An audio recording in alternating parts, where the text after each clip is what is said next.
बुद्ध का त्याग असली था, लेकिन हमारा त्याग अक्सर धोखा होता है। आइए समझते हैं। ओशो कहते हैं, तुमने बुद्ध को सुन लिया और बुद्ध ने कहा कि सब व्यर्थ है।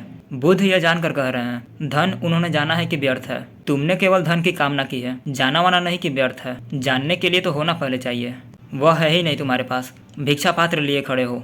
सम्राट थे बुद्ध, वे छोड़कर रास्ते पर आ गए। तुम रास्ते पर ही थे और तुमने बुद्ध की वाणी सुन ली और तुम प्रभावित हो गए। तुम मुश्किल में पड़ोगे, क्योंकि तुम्हारा त्याग बुद्ध का त्याग नहीं हो सकता। तुम्हारे त्याग में भोग छिपा ही रहेगा। तब क्या होगा? तब यह होगा कि तुम त्याग भी करोगे और सोचोगे त्याग के बाद स्वर्ग मिलने वाला है। स्वर्ग में भोगेंगे अप्सराएं महल। तुम्हारे ऋषि मुनि यही कर रहे हैं। तो मेरी दृष्टि भोग के माध्यम से त्याग तक जाने की है, और दूसरा कोई माध्यम इतना कारगर नहीं है। इसलिए बुद्ध तो होते हैं, लेकिन कितने लोग उनके पीछे बुद्धत्व को उपलब्ध हो पाते हैं? ना के बराबर, क्योंकि दिशाएं बड़ी भिन्न भिन्न है। बुद्ध तो महल छोड़कर भिखारी होते हैं, और दूसरा आदमी भिखारी ही था और बुद्ध के पीछे हो लेता है। उन दोनों के अनुभव अलग है। बुद्ध के त्याग में तो भोग का अनुभव छिपा है, भिखारी के त्याग में कुछ भी नहीं। भिक्षा पात्र छोड़ रहा है, उसके पास कुछ त्याग को था भी नहीं। उसका त्याग धोखा है। तो मैं तुमसे अतिरेक में जीने को कहता हूँ। जीवन है जब तक उसे पूरा पूरा जी लो, जीते ही तुम उससे मुक्त हो जाओगे। तर्के मैं ही इसे समझना सीख। इतनी पी है कि पी नहीं जाती। तर्के मैं ही इसे समझना सीख। ऐ धर्मगुरु, इसको तू शराब का त्याग ही समझ। इतनी पी है कि पी नहीं जाती।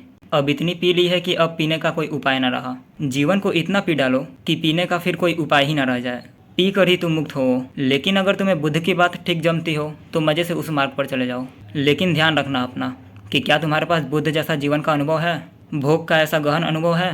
धन था, स्त्रियाँ थी, वैभव था, उब गए, दिखाई पड़ गया इसमें कुछ भी नहीं है।